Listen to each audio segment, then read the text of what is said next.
Thank you, madam, for giving the opportunity. Madam, I will be speaking on item 15, 16, 17, 18, 19 in today's list of business, madam.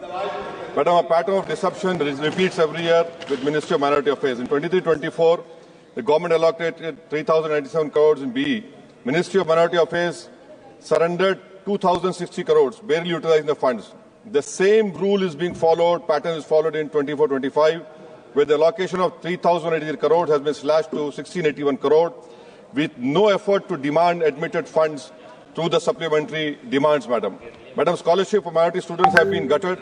Pre-matric scholarship, only 90 crores of 326 crores have been utilized. Post-matric, 343 out of 1145 crores have been utilized, leaving thousands of students without promised support. Madam, government is not willing to make minority scholarship demand-driven.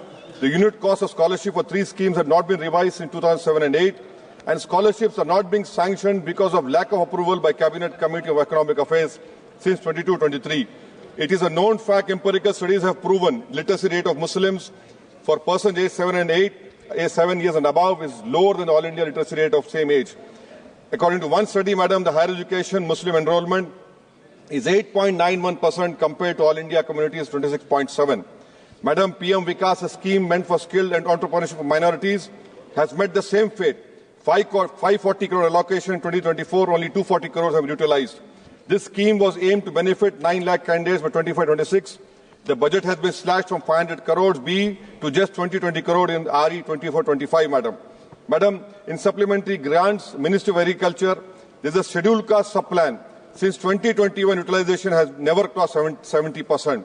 I demand from the government to ensure that the scheduled caste sub-plan, their scheduled caste farmers must benefit and not then let them sit on paper year after year. Ministry of Fertilizer and Chemicals, madam, in this supplement demand, 14,000 crores is being asked. Madam, this is not budgeting, this is firefighting. This talk of Atmanirbhar Bharat is only empty talk. How did the government allow such a critical sector to be held hostage by China? 30% of India urea imports in 23-24 come from China. Key raw materials like phosphoric acid, ammonia come from China, which makes Indian prices vulnerable to China trade policies. Madam, I am thankful that Minister Piyush Goyal is here. A specific point on US tariffs, madam. Goldman Sachs estimates that if the US imposes tariffs, this could decrease India's GDP growth by 0.6%. Madam, US is a major buyer of Indian agricultural produce. We export nearly 6 billion of agricultural produce to US. If imposition of higher tariffs will make Indian produce less competitive, affect incomes in the agriculture sector, madam. We export generic pharmaceuticals to the worth of 18.5 billion to US, just to US, madam. If US tariffs could significantly impact these exports, madam. Jewelry and precious metals are at risk because of US tariffs. This industry faces 13.32 tariff differential affecting SMEs engaged in jewelry manufacturing. Madam, we export to US diamond and gold products worth 12 billion. This tariff hike could reduce demand, impact jobs in Surat and Mumbai, madam. I want a categorical assurance from the minister and the government that the US tariffs will not be imposed on India from April 2. Bilateral trade agreement is going on, but the phase 1 is due by September, madam. Can the government tell us that the EU market also has become restrictive? Will this government give a categorical assurance that neither CBM, EUDR will not be imposed on India by you, which will affect 3 billion of Indian exports, madam, particularly iron and steel, according to economic survey. EUDR, 9.5 billion Indian exports will be affected. Madam, in this supplement demand, MEA is asking 300 crores.